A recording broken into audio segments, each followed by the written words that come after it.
And each boy was thinking that Krishna is only looking at me. And the reason was, Krishna actually was only looking at them.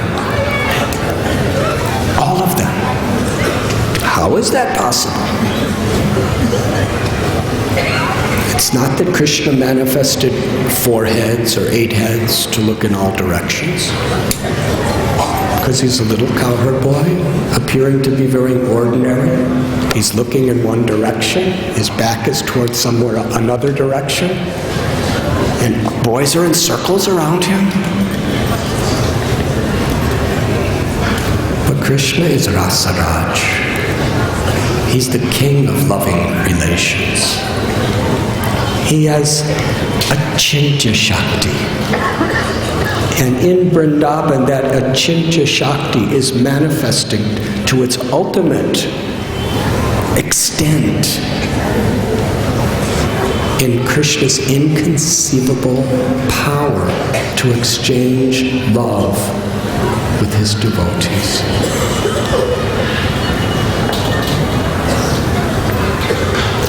Srila Prabhupada explains, in regard to Krishna being in the world of the lotus, he said the purpose of this Krishna consciousness movement is simply to teach people how to put Krishna in the center of their lives. When a community puts Krishna in the center of a life, it's actually a Krishna conscious spiritual community. But it is the responsibility of each and every member of that community to both practice through our sadhana, through our behavior, through our service, and to inspire all others to do the same. And Srila Prabhupada said, when Krishna is in the center, then life is beautiful and blissful.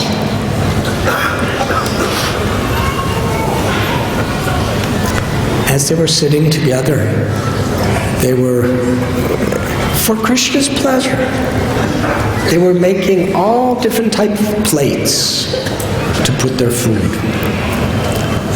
Because Shukadeva Goswami said most of them had little sticks with lunch bags hanging from the sticks that they carried on their shoulders. And after going in Akasura's mouth and seeing Krishna do all he did, they were very hungry. And the boys were thinking that Krishna must be really hungry, so we should be hungry, just so that Krishna will become enthusiastic to take prasad with us. So they opened their bags, and some made a plate out of their own lap. They just put all the different preparations on their laps. And others, they just picked up a rock and made the plate out of a rock. Others collected a leaf or many leaves and made a little plate. Some collected flowers to be their plates. Some found some bark from the trees to make plates. Some, the very basket that they were carrying their prasad in became their plate. And they were very proud to show each other, look at my plate. But they weren't proud to outdo each other. They were proud to give happiness to each other. Because every plate made everyone laugh.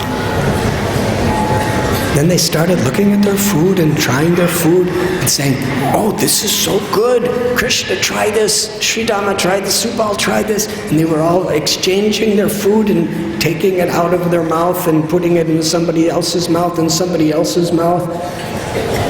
Vishwanath Chakravarti Thakur said one boy had a samosa. And he emptied it out. And then he took jasmine flowers and stuffed it in this samosa. Covered it up. Now jasmine flowers smell really sweet, but they taste very bitter. Have any of you eaten jasmine flowers?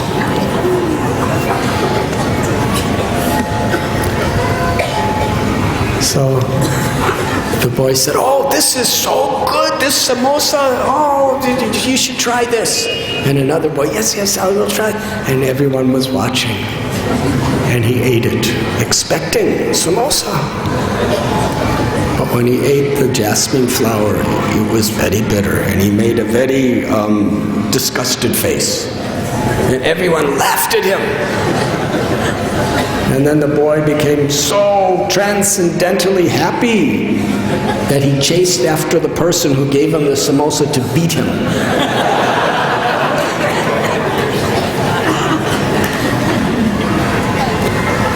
You see, little children, they like to beat each other. The origin of that is the spiritual world. But it doesn't hurt. The person being beaten is very happy because it's an exchange of love. And everyone laughing and laughing.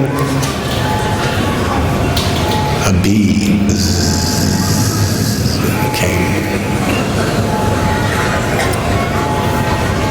Krishna said to the bee, "Oh, are you Madhu Mangal?" Madhu means honey. If you want his honey, you may have to kill him. And all the boys were laughing. Now when I say it, nobody laughs. But if Krishna wants to make you laugh, anything he says is the funniest thing in all of existence. And Madhu Mangal was ready. He started chastising Krishna. "Why are you sending this bee to me?" In this way they were playing. Meanwhile, the demigods. There was no one in the world that they feared more than Aghasura. Even though they drink amrit or nectar, which gives them extremely long lives and health, still Aghasura was so powerful and so cruel and so envious that the demigods could not have peace of mind as long as he was living. So when they saw that Krishna gave him elevation to Vaikuntha, they were amazed. And they came down to celebrate. And there they saw the cowherd boys. Even Brahma came down to see. What has Krishna done? Incredible. My beloved Lord, what has he done? He's killed Aghasura, he's given him liberation in Vaikuntha. And then he sees Krishna joking and playing and eating the remnants of little boyfriends. And because Brahma, if we get any little post above somebody else, our tendency is we become judgmental or proud, or we expect honor. Brahma is the father, the superintendent. He's the controller of the whole universe for 311 trillion years. He doesn't retire. He doesn't get old like us. When Brahma is 310 trillion years, he still has the full capacity of his intellect and all of his prowess. And he's a great devotee. But Krishna had a plan. Brahma, Jiva Goswami tells that Brahma, with all good intentions, under the influence of Krishna's energy, wanted to test Krishna. How is it that he's Yagyabhuk? That means he is the receiver of all the sacrifices and offering of the sages and the rishis and the demigods, and he's just sitting on the ground with these little cowherd boys joking and eating. This is Vrindavan. We read in the Rig Veda, the Sama Veda, the Yajur Veda, the Atharva Veda, the Upanishads, the rishis and sages. They sing so many hymns of reverence to the absolute truth. And they're offering so many oblations with reverence. But in Vrindavan they are playing and they are joking. And they're covered with dust and leaves and flowers. Brahma decided to test Krishna. He wanted to see what actually is the prowess of this little boy. So by his mystic potency, he allured the calves to go farther and farther and farther, tempting them with luscious grasses. And as the boys were playing with Krishna, suddenly they realized the calves were gone. They were frightened. And Krishna, he said to the Gopas that you continue eating your prasad happily. I will personally go and get all the calves and bring them back, but you should not disturb your lunch. Krishna loves to serve his devotees. Brahma had stole the calves, put them in a cave in a mystic slumber. Meanwhile, Krishna was looking. He was looking through the pastures, looking through the forests. He was looking in caves and looking in mountains. He couldn't find them anywhere. Meanwhile, just as he was sitting with his friends, he was still holding in his hand a lump of yogurt and rice. And he was just walking around holding the yogurt and rice, looking for the calves. He couldn't find them anywhere. So he came back to the bank of the Yamuna, and where the boys once were, they were not there. And Krishna was just standing there, looking around. He understood that Brahma had taken them. It's interesting. Sanatana Goswami and Vishwanath Chakravarti Thakur agree that actually Brahma had no power to steal Krishna's friends. Because Brahma has, even though he's the ultimate person in this world, he has a material body. And the Gopas had pure spiritual bodies. So by Krishna's own arrangement, Yoga Maya hid the cowherd boys, just made them disappear. And instantly, Mahamaya produced exact replicas of each one. And those are the ones that Brahma stole.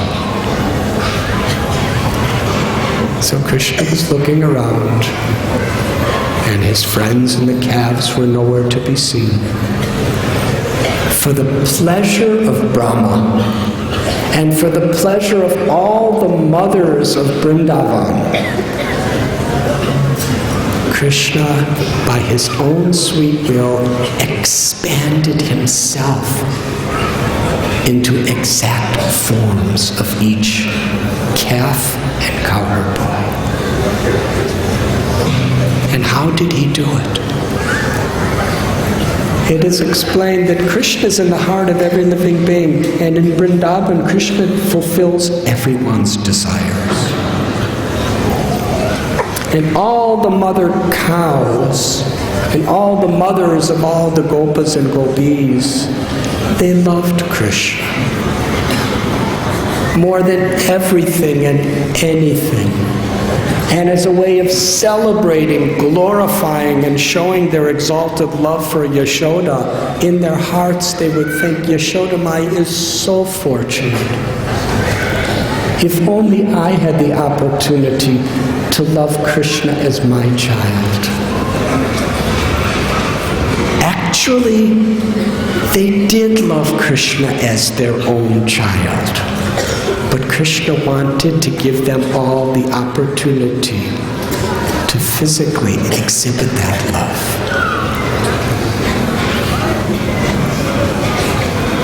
When Krishna took the form of the calves and the gopas, this is one of the most incredible stories ever told, that could ever be told. What is Krishna's prowess? For the purpose of exchanging intimate love, there were asankhya. There were limitless cowherd boys and limitless calves. And Krishna manifested the form and the personality of every one of them. The exact bodily features, the exact tone of voice, the exact memory of everything they've ever experienced in the past, the identical relationships with all of their different friends, their parents, and they were all Krishna. And then Krishna started playing his flute. And Krishna, in the form of all of his friends, just as any other day, started dancing as he played the flute. And they were praising Krishna, and Krishna was praising them.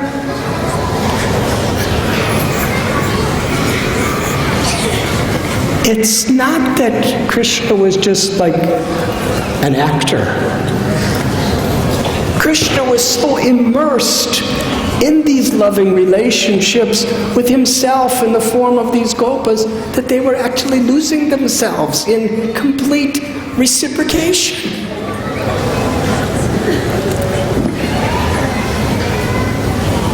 You see, it's not that the boy was thinking, oh, I'm Krishna, and there's Krishna playing the flute, so I'm going to dance, just to make a nice show of the whole thing. Krishna was so lost in the ecstasy and the love of that gopa that he became that gopa, but he was Krishna. And as they were entering into the village of Vrindavan, they were all blowing their buffalo horns and playing their flutes and dancing and shouting. And all the gopis, the elder gopis especially, and the cows, when they heard the sound of their children's horns, and they saw them approaching, never before had they felt such ecstatic love for their children.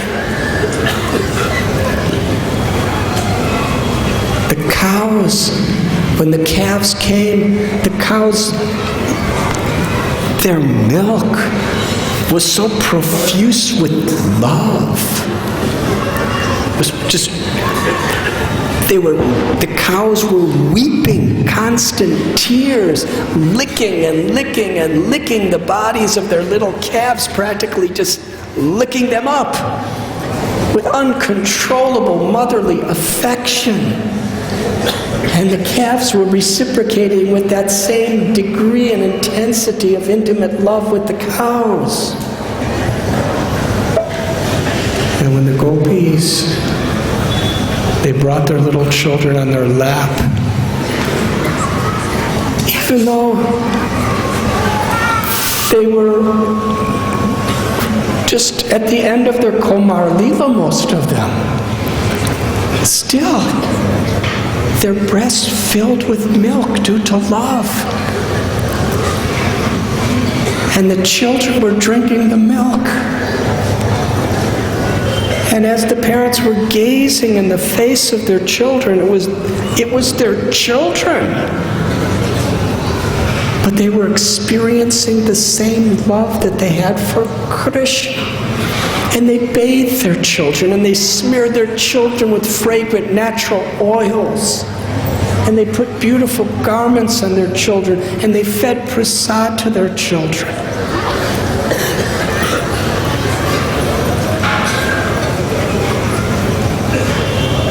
Our acharyas explain that in Vrindavan, everything is an expression of love, prema. When Mother Yashoda gives her milk to Krishna, it's her vatsalya prema. It's her motherly love that is sweeter than the sweetest of nectars. It's liquid love in the form of the most intimate milk, not just coming from their bodies, coming from the core of their hearts. And now every elderly gopi, every motherly cow was offering the milk of the nectar of their love to Krishna. And how he was enjoying it. It is described for 1 year, their love for their child was at every moment increasing. Wasn't stagnant. This is how Krishna reciprocates. Ever increasing for all of eternity. That is Vrindavan. And yet, there was no even slight detection that it was anything but their own child. But somehow or other, Shukadev Goswami tells, in the past, they loved their children so dearly, but they always loved Krishna the topmost. But now, there was no difference between their love for Krishna and their love for their children.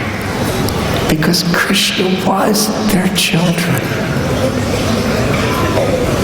Krishna was reciprocating and fulfilling their innermost desires.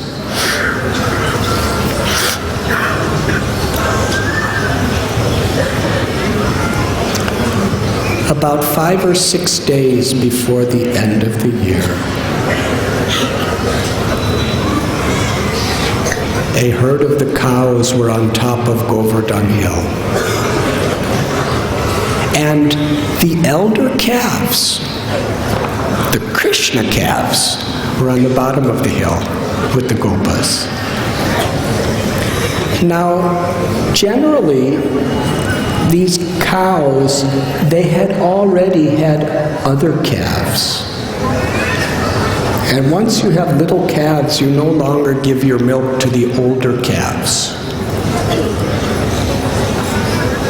But on this day, when the cows saw the Krishna calves on the bottom of the hill, they started to cry and they mooed in ecstasy.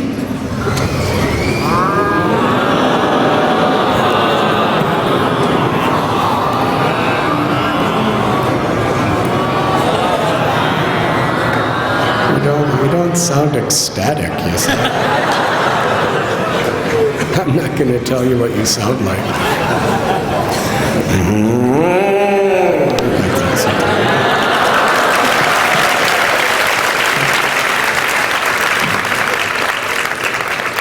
Thank you. They were mooing when they were mooing, it was kirtan. All the cows were mooing Krishna's out of love.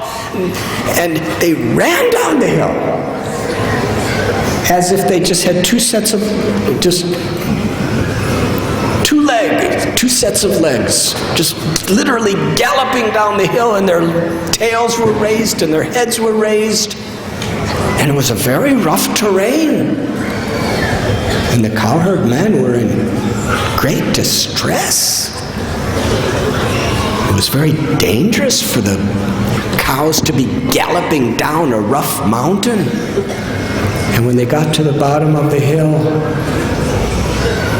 the calves began to drink their milk, and the cows were licking them and crying, and the cowherd men were in so much distress until they saw their children, who were all Krishna. And when they saw their children, their hearts flooded uncontrollably with affection.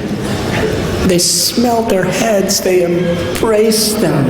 They couldn't give up their association. Lord Balaram was watching this. And suddenly, there was an awakening in his transcendental heart. He was thinking that nobody could love anyone like this except Krishna. How is this possible? Nowhere, anytime do the cows have so much affection and give all their milk to their elder calves? And how they risk their lives running down the mountain? And how the cowherd men were so much weeping and crying to see their own children? This kind of love can only be when Krishna is the object. And now that I think about it, it's been like this for a whole year. What is happening? This can only be if all these calves and all these cows are Krishna. And then he asked Krishna, please explain. And Krishna explained everything. How Brahma stole all the calves and gopas, and how he manifested himself. He expanded himself to be just like all of them.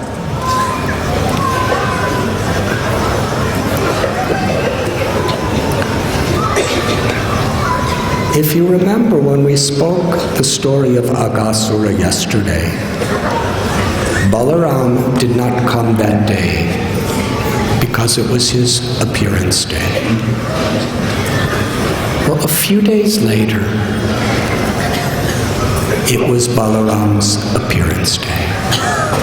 Srila Vishwanath Chakravarti Thakur tells us, do you know why Krishna kept it a secret from Balaram for a whole year?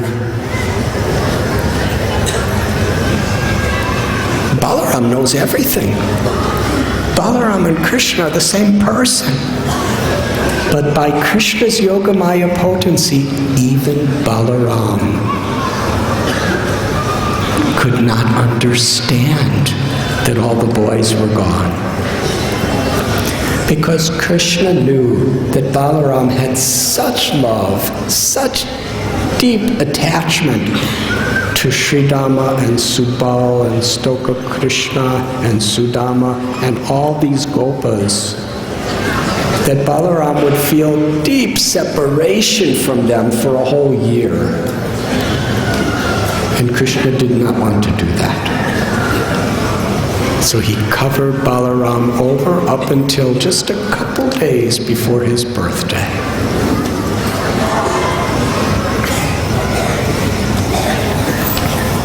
In the material world, everything is relative. For Brahma, one moment is a year by our calculation.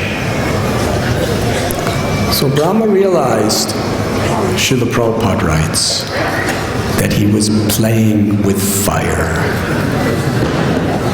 He was testing Krishna.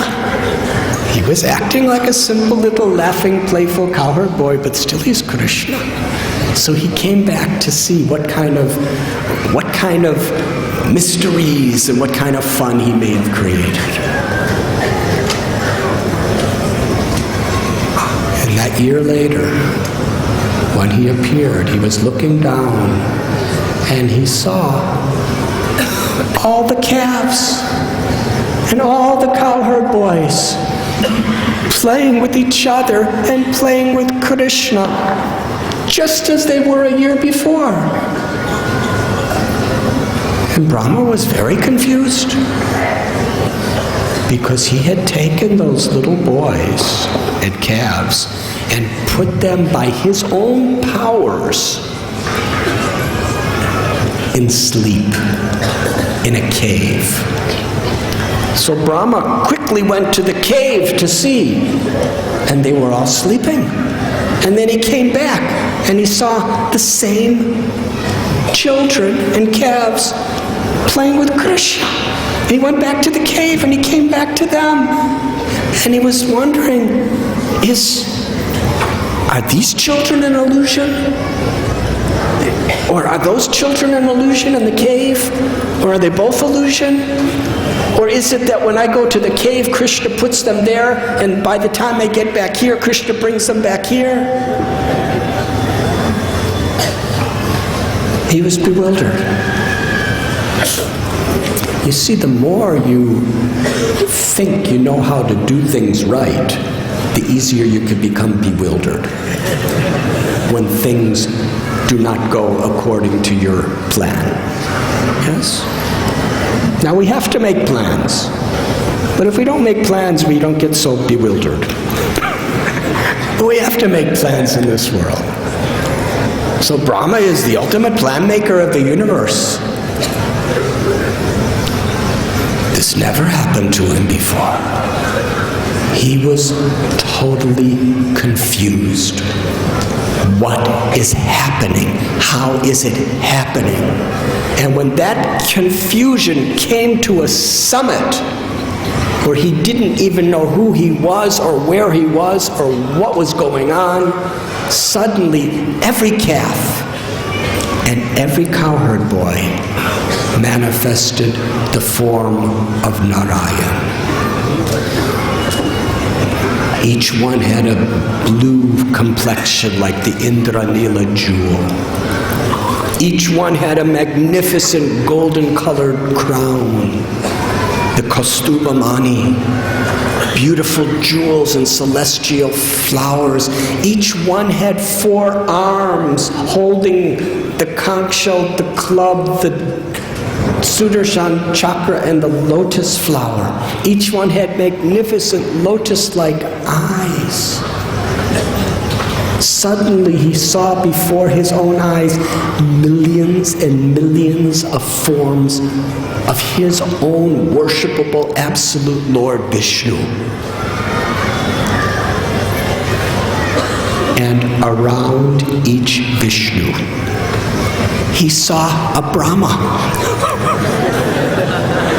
and a Shiva and an Indra and a Vayu. He saw all the demigods and all the rishis and all the sages around each one of these Vishnus.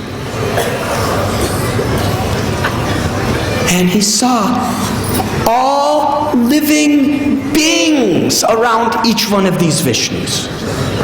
And he saw time, the 3 modes of material nature, the Mahatattva, the subtle elements, the gross elements, all the ingredients of creation personified, offering prayers to each of these forms of Vishnu.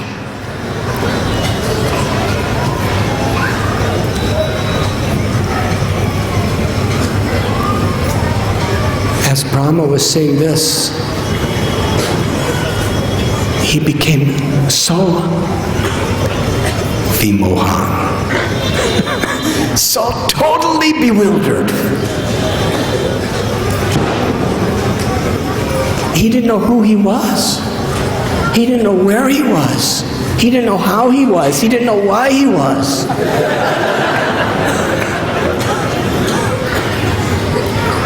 was this darshan?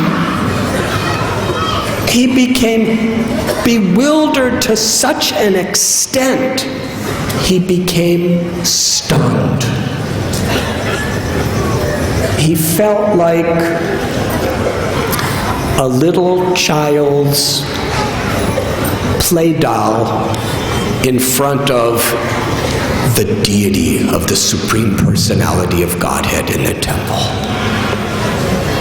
Suddenly he realized he had absolutely no knowledge, no power, nothing in the presence of what he was seeing, of Krishna. He felt like the examples given by Shukadev Goswami, snow is white, but on a pitch dark, moonless night, what do you see? Total darkness. Or a glowworm, or a firefly. At night, they light up the sky. Please understand, from their perspective, I've kind of had a study of fireflies after reading the Srimad Bhagavatam. I'm not going to go into too many details. But when I was with Bhakti Tirtha Swami Maharaj during his last weeks, I was staying at one god sister and god brother's house, Taruni Devi and Yadunandan Prabhu. And I would come back at night, and it was actually incredible, because they have a field right next to their house. Their house is in the forest. And there were thousands and thousands of fireflies in the sky. And I remember it was a moonless night. So it was pitch dark. And these fireflies, they're just going, they're lighting up the sky. It was supernatural. It was more incredible than any type of firework display. Just seeing, as far as the eyes could see in this field, were just fireflies blinking, blinking. And fireflies are very small. So when they're in the pitch dark with their little tiny eyes, and they go, and they turn their light on, it actually looks like they're lighting up the universe. From where they are, we can see they're just lighting up maybe 1 meter, a little light comes.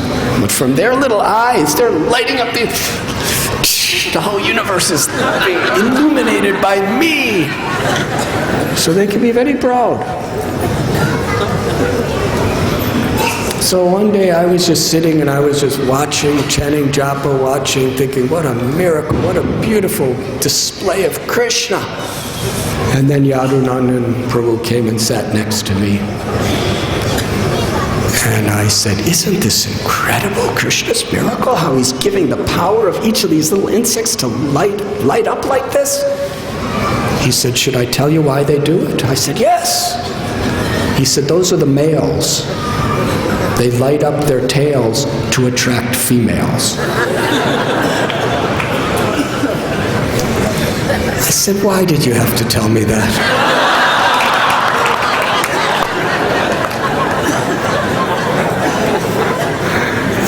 You know, I'm trying to be a sannyasi and everything, but I'm never going to be able to enjoy fireflies again like I used to.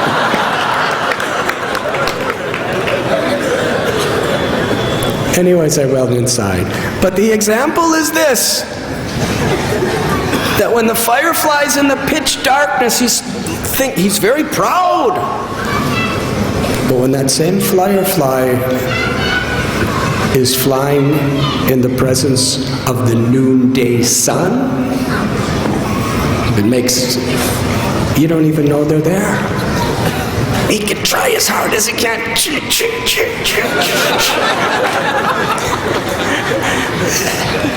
And none of the females will know that he exists. What to speak of anyone else? So the idea is when we try to display our powers in the presence of someone who has so much greater power, then we realize our insignificance. And in this regard, Srila Prabhupada explains that story of when Brahma came to Dwarka.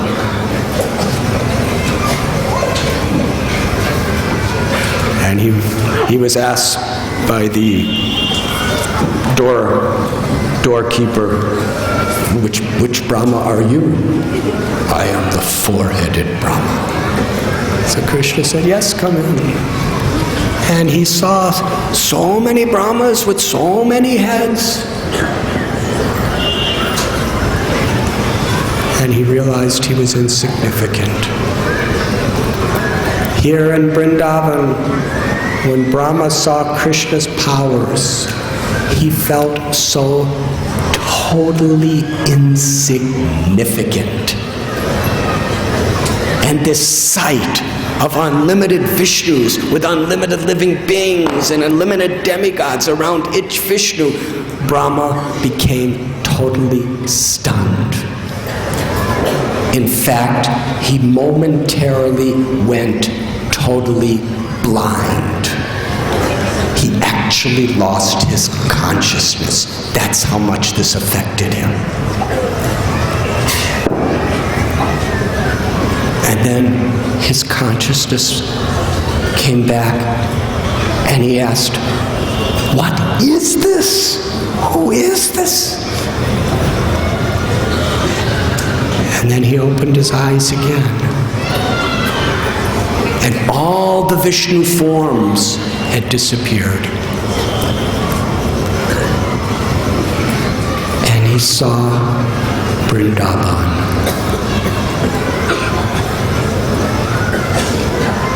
He was looking at Vrindavan a year before. He was looking at Vrindavan so many times, but he never saw what he was seeing now.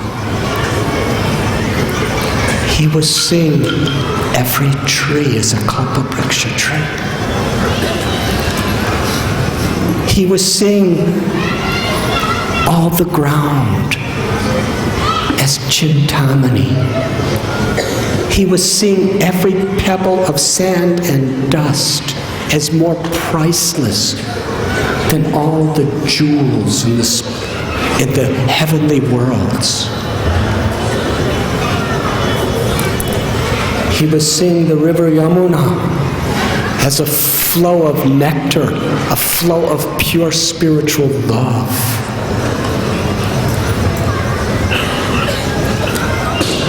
And he saw Krishna exactly as he was 1 year before, standing as a little cowherd boy with the same lump of yogurt, dahi, and rice in his hand,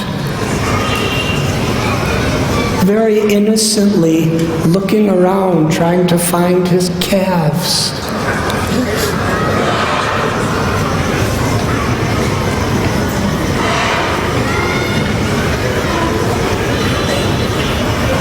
Premanjana churita bhakti vilochane. Unless our eyes are ornamented with the salve of love, we cannot see Vrindavan or Krishna.